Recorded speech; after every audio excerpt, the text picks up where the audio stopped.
Le Saint-Esprit n'est pas des spéculations, ce n'est pas la théorie. On peut parler des dons spirituels qu'on n'exerce pas. Amen. On va parler des mystères du Saint-Esprit qu'on n'a jamais expérimenté. Nous allons enseigner, nous allons démontrer.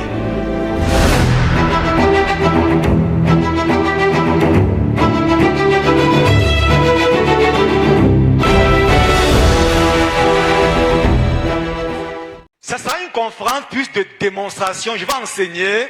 Nous allons enseigner parce que nous sommes plusieurs. Et nous allons démontrer ce que nous enseignons. Amen. Le Saint-Esprit n'est pas des spéculations, ce n'est pas la théorie. On peut parler des dons spirituels qu'on n'exerce pas. Amen. On va parler des mystères du Saint-Esprit qu'on n'a jamais expérimenté. Nous allons enseigner, nous allons démontrer. À cette conférence, un jour nouveau va se lever. J'ai entendu ce matin un jour nouveau. Dis à ton voisin un jour nouveau. Dis à ton voisin un jour nouveau. Au nom de Jésus. Cette conférence a comme une bombe à fragmentation. Vous connaissez la bombe à fragmentation? Donc il y a une explosion d'une bombe mère. Chaque particule tombe quelque part, s'explose à son tour. Donc chaque particule qui arrive quelque part s'explose. Dans cette conférence, tu seras explosé. Quand tu vas arriver dans ta maison, dans ton quartier, dans ton église, tu vas continuer à exploser. Et ceux que tu vas exploser partout, ils vont tomber, vont continuer le même travail. Amen.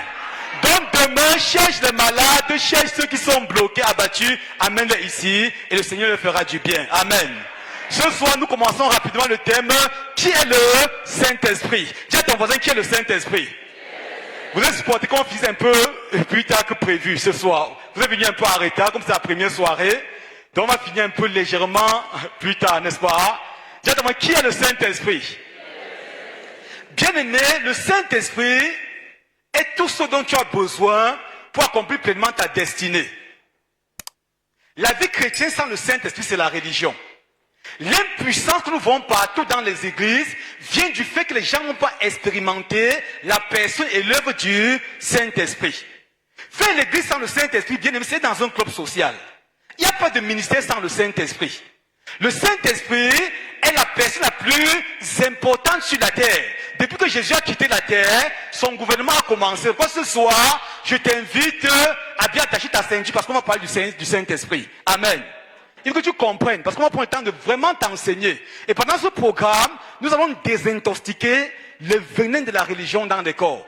Donc si quelqu'un est venu avec le venin de la religion, il sera comment? Désintoxiqué. Parce que la religion, c'est comme une drogue, n'est-ce pas? Une drogue qui t'empêche d'accomplir ta destinée.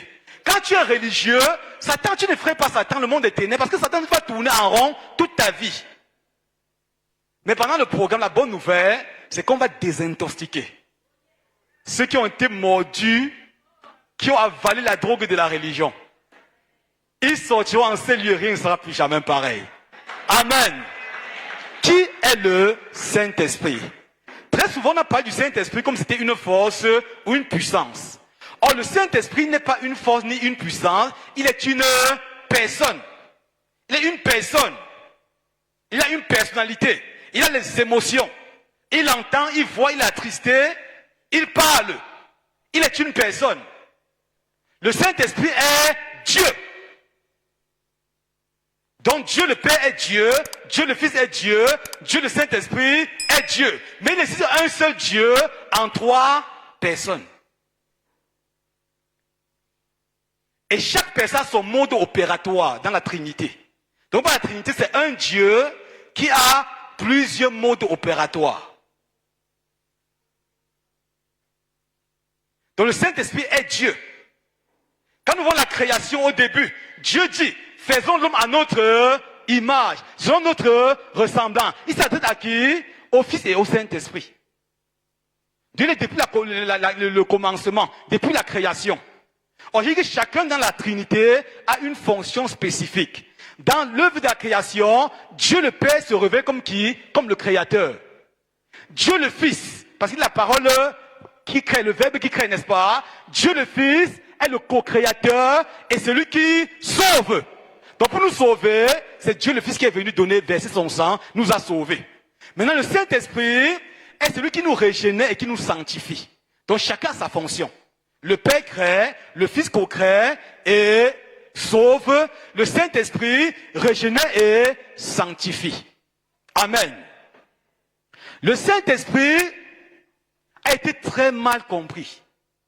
On a trop écrit les livres, on parle de Jésus, du Père, on parle du Père, du Fils, mais on n'a pas trop parlé du Saint-Esprit.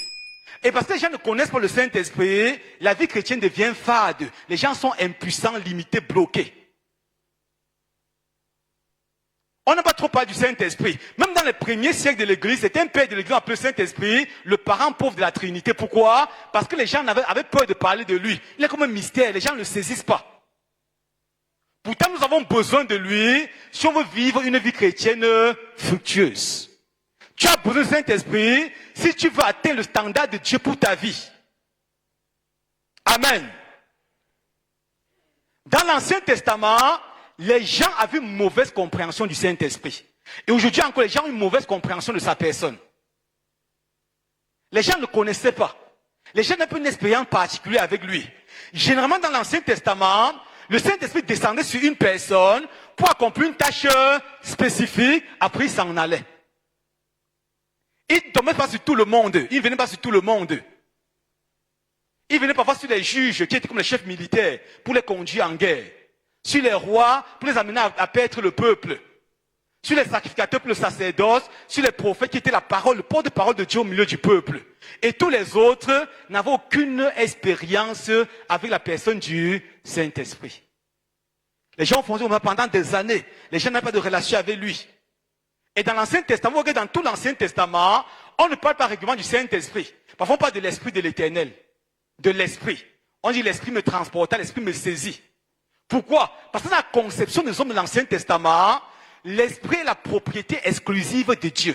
Quand on parle de l'Esprit, on voit directement Dieu. Les gens ne savent pas qu'en dehors du Saint-Esprit, il y a des mauvais esprits.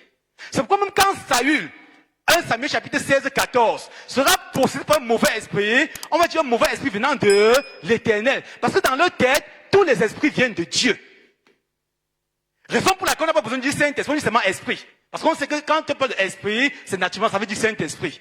Il n'y a que 2 personnes dans tout l'Ancien Testament qui ont une révélation spécifique de la personne du Saint-Esprit. Première personne, c'est David. Dans le psaume 51, verset 13, quand il a péché, pour la première fois, il a dit quoi? Ne m'enlève pas ton esprit saint. Alors, la première fois, l'esprit saint apparaît dans tout l'Ancien Testament. Ne m'enlève pas ton esprit saint. Première fois. Deuxième et troisième fois, Ésaïe 63, verset 10 et 11. Ésaïe va dire qu'ils ont attristé l'Esprit Saint. Et au verset 11, il va encore parler de l'Esprit Saint. Dans tout l'Ancien Testament, le mot Saint-Esprit ou Esprit Saint apparaît combien? 3 fois dans tout l'Ancien Testament. Pourquoi? Parce que les gens avaient comme impression que l'Esprit est la propriété exclusive de Dieu. On avait une mauvaise compréhension de sa personne. Quand vous lisez très bien la Bible, il y a un épisode de l'Ancien Testament, le dénombrement de David. 2 Samuel 24. David dit, la Bible dit quoi? Que l'Éternel fut irrité, il poussait David à faire le dénombrement. 2 Samuel 24. Maintenant, 1 Chronique 21, le même passage est rapporté.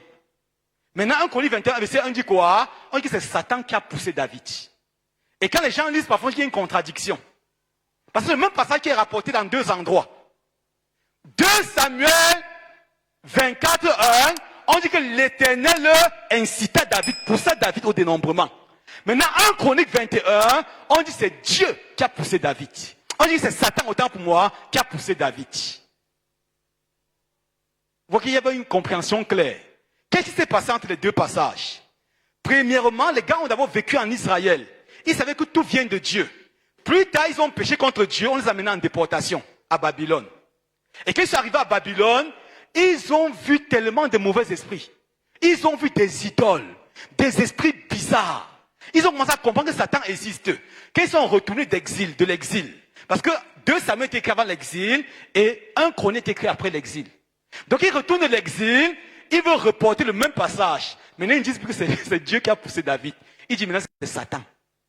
Ils ont commencé à avoir une compréhension de qui est le Saint-Esprit. Ils n'ont plus dit que non, c'est Dieu qui fait tout. Donc non, en dehors de Dieu, il y a d'autres esprits dans le monde. Maintenant, le Saint-Esprit va faire son entrée, va commencer à se manifester sur la terre quand Jésus va venir en personne. Jésus est conçu du Saint-Esprit, il a grandi dans le Saint-Esprit, il a été baptisé du Saint-Esprit, il est il a été revêtu du Saint-Esprit pour rendre le ministère efficacement. Et pendant que Jésus était sur la terre, il était comme le seul détenteur du Saint-Esprit. C'est pourquoi partout par terre, on le célébrait, on l'acclamait. C'était lui seul qui portait le Saint-Esprit. Les gens le voient comme une superstar, n'est-ce pas? Partout, on l'acclamait. Oh Jésus. Pourquoi? Parce que lui seul avait le Saint-Esprit en lui. Les autres observaient. Même quand il disait par aller chasser parfois les démons, Jésus leur donnait le Saint-Esprit pour un petit temps. Il partait, il revenait, il était encore vide. Partout où Jésus allait, les foules le suivaient. Les foules le suivaient. Et sa renommée se répandait. Maintenant, Jean chapitre 12, 24, il a dit quelque chose d'ici. Quand les païens ont commencé à comprendre l'influence, l'impact de Jésus, les Grecs, ils ont voyagé. Ils ont venu dire à André, nous voulons voir Jésus. André a dit à Philippe. Philippe et André sont partis voir Jésus. Et on dit que les Grecs veulent te voir. Jésus a senti les gars dans le couronner comme roi sur la terre. Là maintenant, il dit aux disciples, vous me voyez opérer depuis, n'est-ce pas? Il dit en vérité, si le grain de blé qui est tombé en terre ne meurt, il reste seul. Mais s'il meurt, il porte beaucoup de... En d'autres termes, aussi longtemps que moi, Jésus, suis sur la terre, je reste seul. Je suis la seule superstar. Tout le regard est sur moi. Mais il faut que je meure pour que chaque personne de vous devienne une extension de ma personne. Pour que vous deveniez des possibilités d'expression de ma personne. Donc si je reste sur la terre, ce n'est pas avantageux pour vous. Laissez que je parte. Donc Jésus dit, si le grain de blé qui est tombé en terre ne meurt. Donc si je meurs, je viendrai me reproduire en vous. Ça c'est le temps de récolte de semences, n'est-ce pas? De semailles. Vous voyez comme on sème un maïs peut-être rouge. On peut récolter maïs blanc, c'est vrai. Si on sème le haricot meringue, on peut récolter le haricot noir. C'est ça les mamans. Donc Jésus dit quoi? Quand je vais mourir, je reviendrai vivre en vous. Et chacun de vous sera exactement comme je suis. Ce qu'un chrétien, c'est un Christ qui opère dans un autre corps. Amen. Donc chacun de vous va faire exactement comme on m'acclame là. Demain c'est votre tour.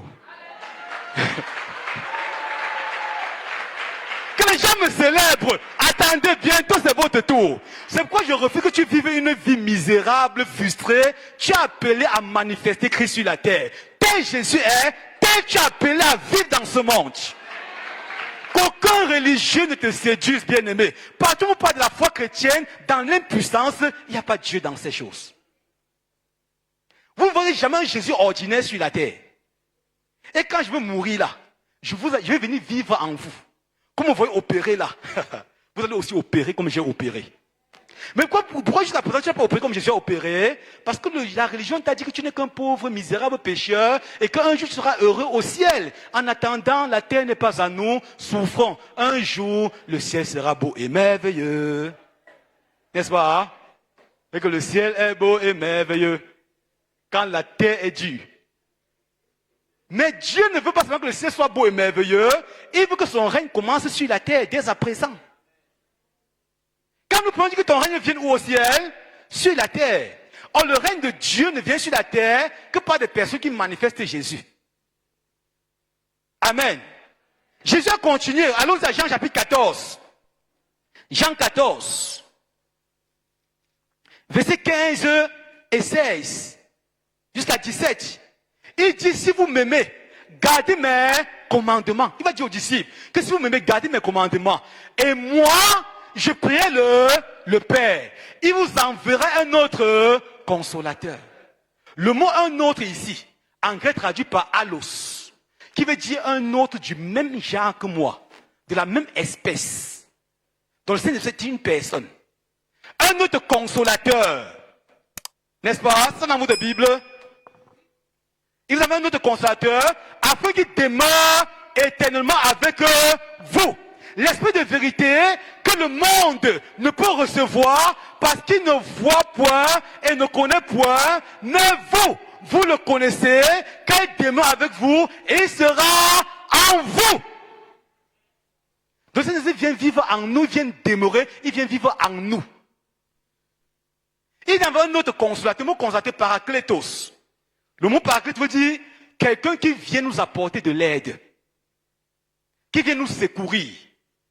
Paraclète veut dire aide, veut dire guide, veut dire intercesseur, veut dire ami. Dieu vous enverra un autre ami, un autre intercesseur. Donc, depuis que Jésus est monté au ciel, et qu'est-ce qu'il fait au ciel? Il intercède pour nous. Sur la terre, nous avons un autre intercesseur qu'on appelle le Saint-Esprit. C'est par exemple laquelle, bien aimé, tu n'as pas besoin de te justifier partout quand on t'accuse. Parce que tu es un intercesseur. Tu es un avocat qui combat à ta place. Amen. Dieu enverra un autre paraclet. Amen. Donc le Saint-Esprit vient jouer le même rôle que Jésus jouait aux côtés des disciples. Quand Jésus était sur la terre, est-ce qu'un disciple était opprimé? Est-ce qu'un disciple veut dire que je suis malade, je suis bloqué, je suis fatigué? C'est la même chose que cet esprit vient faire. Mais il vient faire plus que ce qu'il a fait avec les disciples, parce qu'il vient désormais demeurer en nous. Jean chapitre 16, Jésus va continuer, il ne s'arrête pas. À Jean chapitre 16. Jean chapitre 16, verset 7. Il dit, cependant, il vous a avantageux que je m'en aille. Il dit ce que cet esprit va venir faire. Il vous est avantageux que je m'en aille. Car si je ne m'en vais pas, c'est ça dans vos Bibles, le consolateur ne viendra pas vers vous. Mais si je m'en vais, je vous l'enverrai. Donc pour que Jésus quitte la scène, pour que le Seigneur se manifeste, entre en scène, il faut que Jésus quitte. Il dit, vous avancez à votre avantage. Vous n'avez plus besoin de porter les noirs de la religion, porter des grosses croix et commencer à pleurer en route, oh Jésus est parti. Non, il dit, c'est à votre avantage. Il chante de partir pour vous.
Et il vous conduira comment? Dans toute la vérité. Quand il ne parlera pas de lui-même, mais il dira tout ce qu'il a entendu, et vous annoncera des choses à venir. Amen. Il vous conduira. Un chrétien normal ne peut plus vivre dans l'erreur, dans l'égarement, dans l'errance. Parce que nous avons le Saint-Esprit qui est venu faire comment? Nous conduire dans toute la vérité. Qui est donc le Saint-Esprit? Le Saint-Esprit, premièrement, est Jésus-Christ illimité. Dis à ton voisin, le Saint-Esprit est Jésus illimité. Donc Jésus est venu vivre une vie sans limite par le Saint-Esprit, en toi et en moi. Le Saint-Esprit est qui? Jésus, regardez, quand Jésus était sur la terre, il était Dieu. Il était parfaitement Dieu, parfaitement homme. Mais il était limité. Parfois on dit que Jésus a connu l'humiliation quand il partait à la croix, il s'est dépouillé, quand on l'a mené à la croix. Le dépouillement de Jésus a commencé le jour où Dieu s'est assis dans le ciel, dit que comment est-ce qu'il veut faire pour sauver les hommes. Quand Jésus a décidé de prendre une enveloppe humaine, une forme humaine, qui a eu quoi? On appelle ça quoi? Quand Jésus a décidé de prendre une enveloppe humaine, Dieu a fait comment? Dieu est devenu limité dans une enveloppe humaine. Dans l'incarnation de Jésus, le fait que Jésus a pris une enveloppe humaine, il a perdu certaines choses. Étant maintenant sur la terre, il pouvait être fatigué. Est-ce que Dieu est fatigué? Il a dit un jour, allons de l'autre bord. Est-ce que Dieu va de l'autre bord? Naturellement, Dieu est déjà. Donc il s'est dépouillé. On voit Jésus fatigué, dormant dans la barque. Jésus ne pouvait pas être à Bethléem et être à Jérusalem au même moment. Il était obligé de se déplacer. Quand on a dit que Lazare est mort, n'est-ce pas? Il a fallu que Jésus fasse 2 jours de marche pour arriver où Lazare est. Maintenant, depuis qu'il est venu vivre par le Saint-Esprit en nous, il est illimité. Donc pendant que nous sommes ici, quelque part à Ouagadougou, quelque part à Paris, en Chine, il est en train de faire le même travail. Il est partout sur la terre. Il n'est plus bloqué. Il n'est plus limité par l'espace et le temps. Amen. Donc, première chose, dit, il me glorifiera parce qu'il prendra ce qui est en moi et vous l'annoncera. L'ultime but du Saint-Esprit consiste à glorifier Jésus. Est-ce qu'on est ensemble? À glorifier Jésus. Pour savoir si quelqu'un est en train de rendre ministère par le Saint-Esprit, regardez quelle place Jésus occupe dans ce qu'il fait. Est-ce que la gloire revient à un homme, à une structure, à une église ou à la personne de Jésus? La Bible dit que Dieu est jaloux, il ne partage sa gloire avec personne. On peut savoir que Jésus, que c'est l'œuvre du Saint-Esprit, il faut voir est-ce que ça donne gloire et ça glorifie Jésus. Amen. Amen. Donc le Saint-Esprit vient faire comment? Il vient glorifier Jésus. Voilà les choses que les hommes dans l'Ancien Testament n'ont pas compris. L'une des rares personnes dans l'Ancien Testament qui a eu une grande révélation, j'ai dit l'une des personnes, de la première Saint-Esprit, c'était Moïse. Il a eu une compréhension forte du Saint-Esprit. Nombre 11, 29. La Bible dit que Dieu a mené les enfants d'Israël sur la montagne, 72 anciens. Il a enlevé l'esprit qui était en Moïse, il a mis en ces 72 anciens là. Et maintenant, parmi les 72 anciens, 2 étaient absents, Eldad et Médad.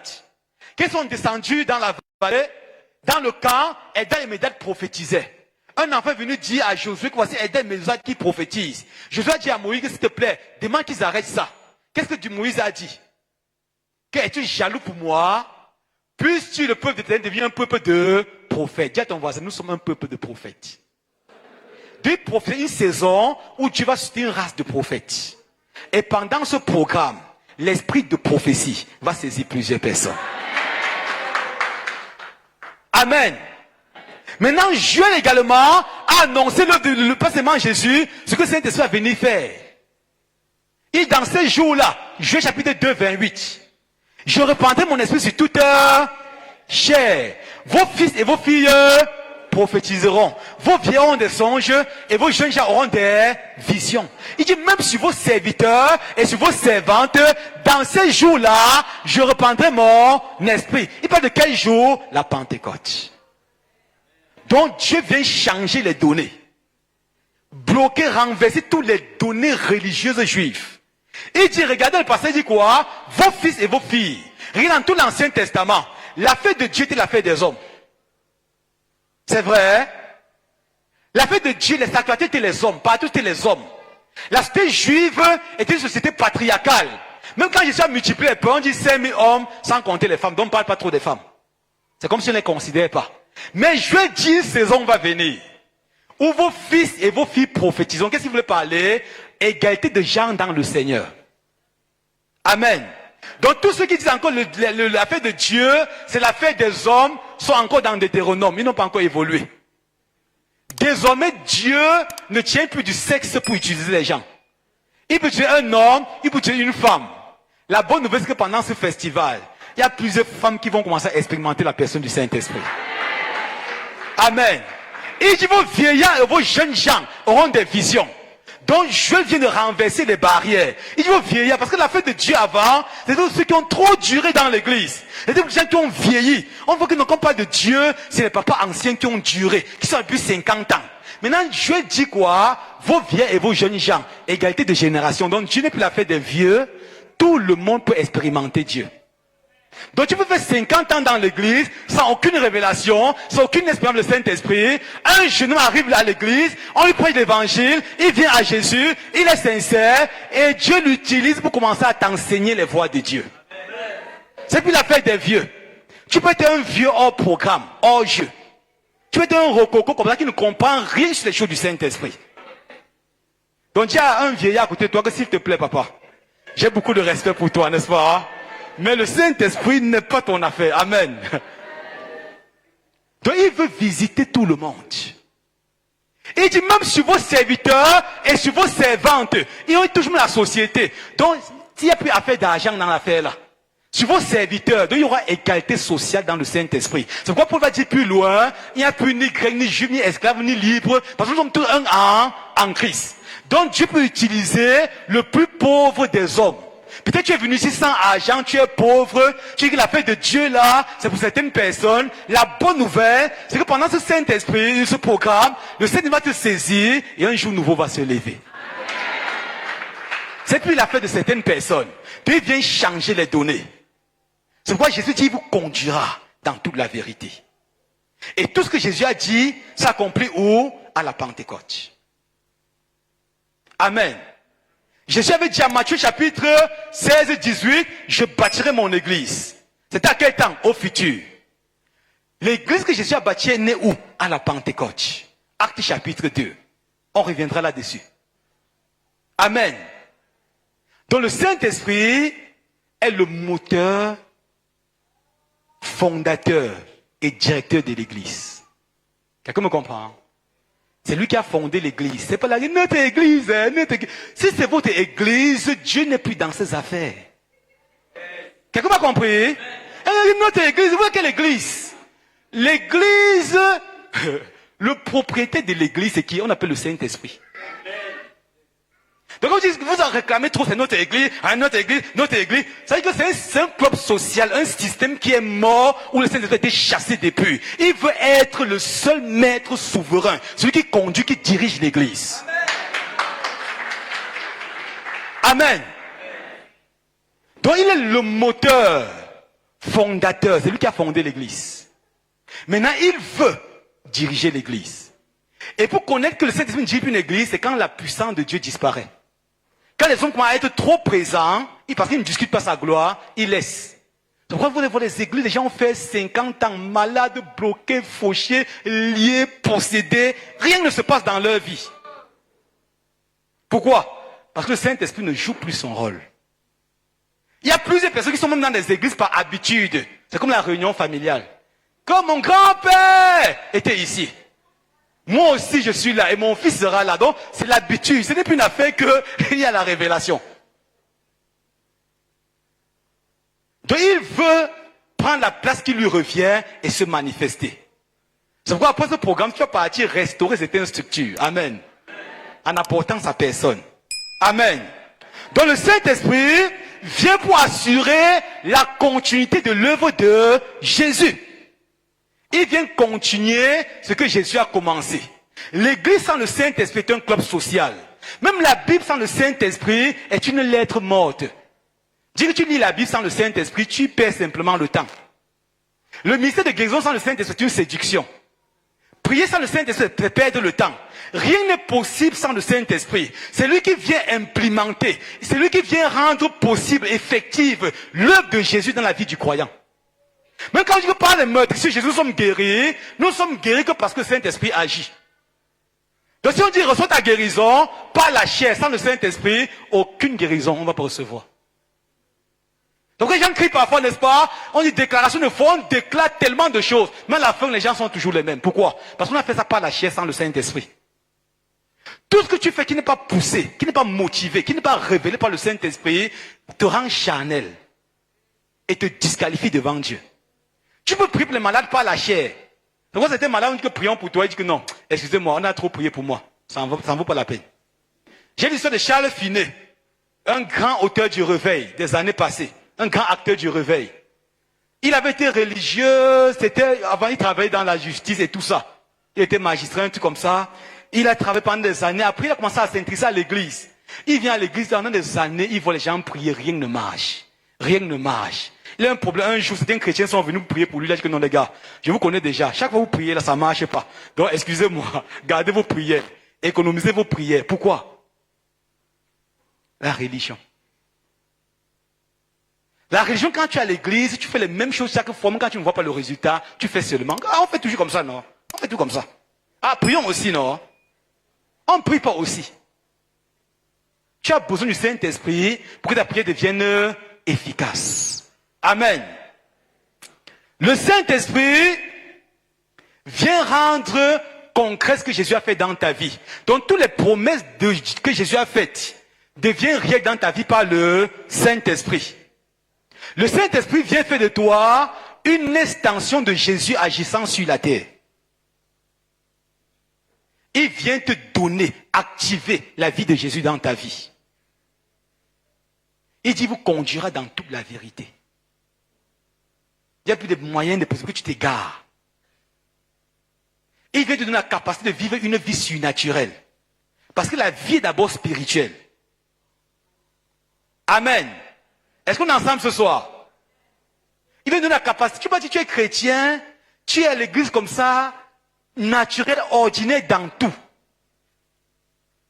Le plus petit des sorciers qui s'est initié quand tu venais à l'église, peut-être ça fait déjà 3 ans. Le plus petit des sorciers lance dans des sorts et ça marche. C'est vrai. Hein? Il jette dans des sorts.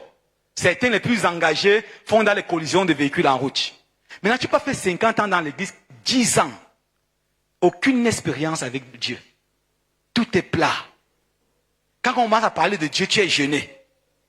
Tu n'as pas l'expérience, une expérience de la personne du Saint-Esprit. Et la bonne nouvelle ce soir, c'est que les gens commencent à faire des premières expériences de la personne du Saint-Esprit. Amen. Je veux qu'on lise 2 passages avant d'avancer. 1 Corinthiens chapitre 3.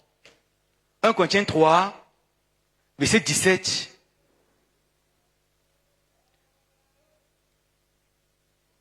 Verset 16, 17.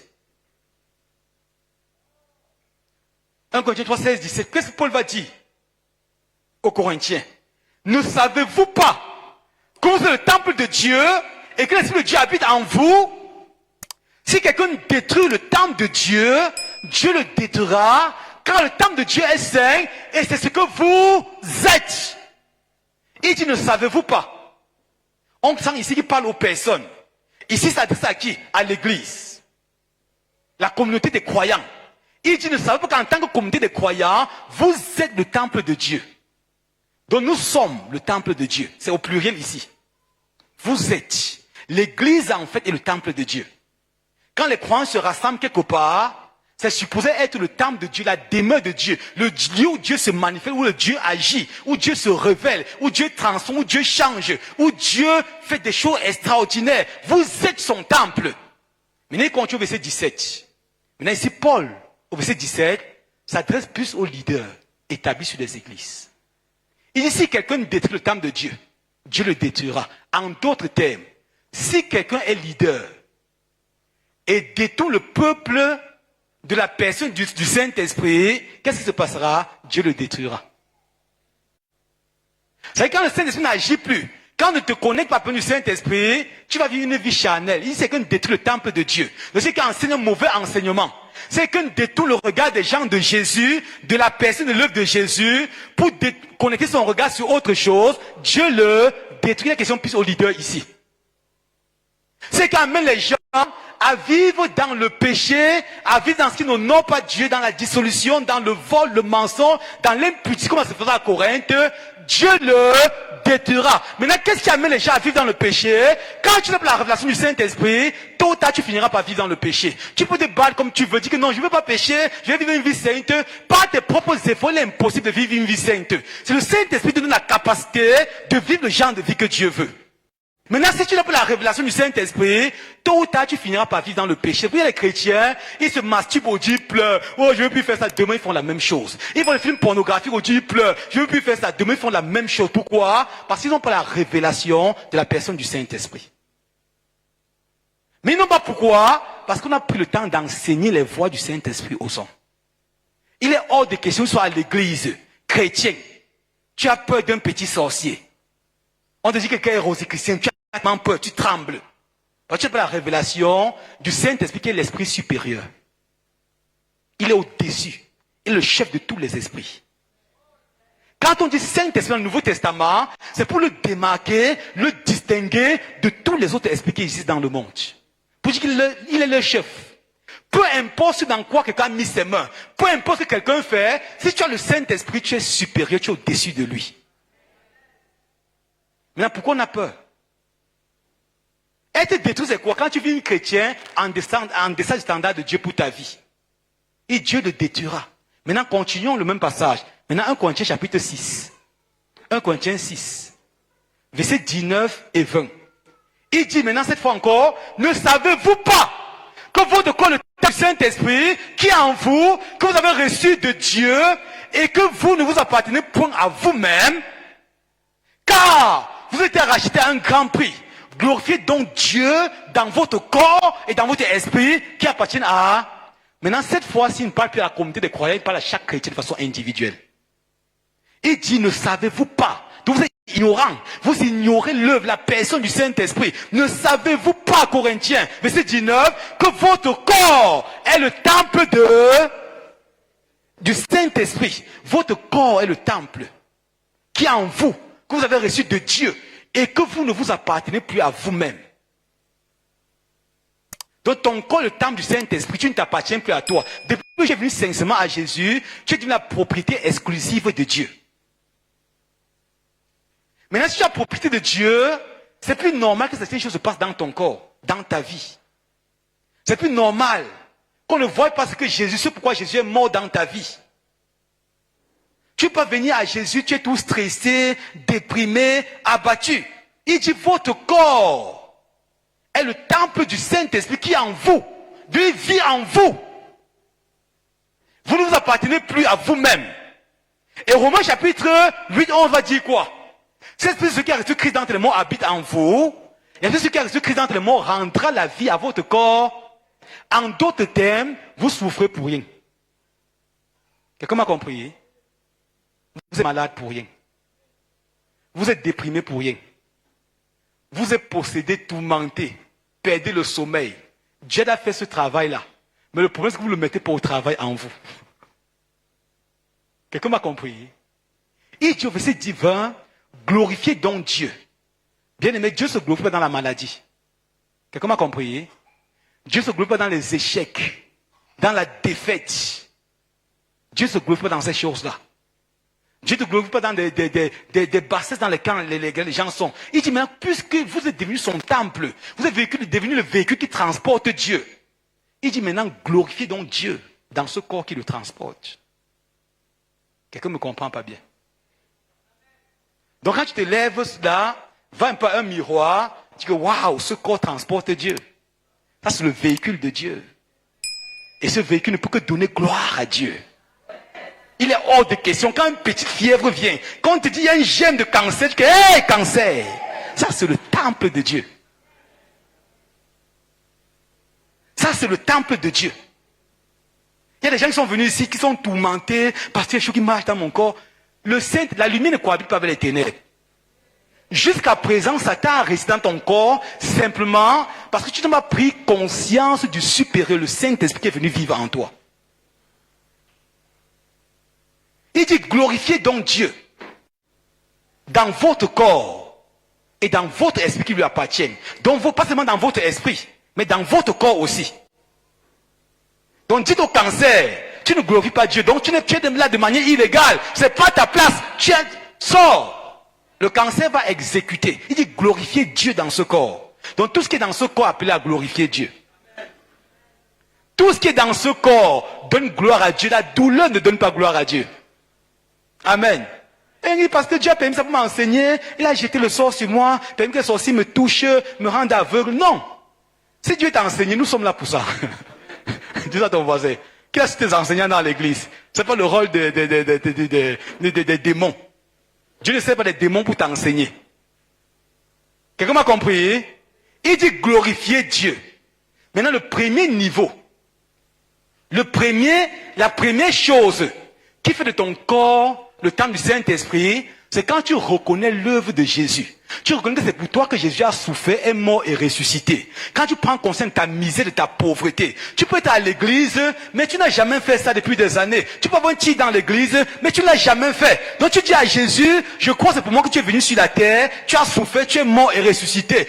Ton sang a coulé pour mes péchés. Je reconnais que je vis dans le péché, il n'y a rien de bon en moi, je viens à toi tel que je suis. Je te reçois dans mon cœur. Quand tu le fais sincèrement, ton corps devient le temple du Saint. Ne pas ici aux gens qui ont reçu Jésus. Donc si tu n'as pas reçu Jésus, même si tu t'appelles apôtre, ton corps n'est pas encore son temple. C'est quand quelqu'un prend conscience de sa misère et demande à Jésus de venir, que son corps devient le temple du Saint-Esprit. Et ce soir, Dieu veut que quelqu'un s'arrête et dise à Jésus, viens dans mon corps et dirige ma vie. Maintenant, ce n'est qu'à ce moment-là que tu peux glorifier Dieu dans ton corps et dans ton esprit. Si Jésus n'est pas dans ton esprit, comment est-ce que tu vas le glorifier dans ton esprit? Ce n'est pas possible. Si Jésus n'a jamais fait son entrée, même si tu prêches chaque jour, tu parles de Jésus, s'il n'a pas pris le temps de faire son entrée en toi, qu'il est impossible de le glorifier. Et ce soir, je m'arrête à vous demander, est-ce qu'il y a des personnes qui sont fatiguées et qui aimeraient que Jésus, que leur corps devienne le temple du Saint-Esprit? Que ces personnes lèvent la main comme ça. J'invite uniquement ces personnes, n'est-ce pas? Uniquement ces personnes, pas tout le monde, à s'approcher.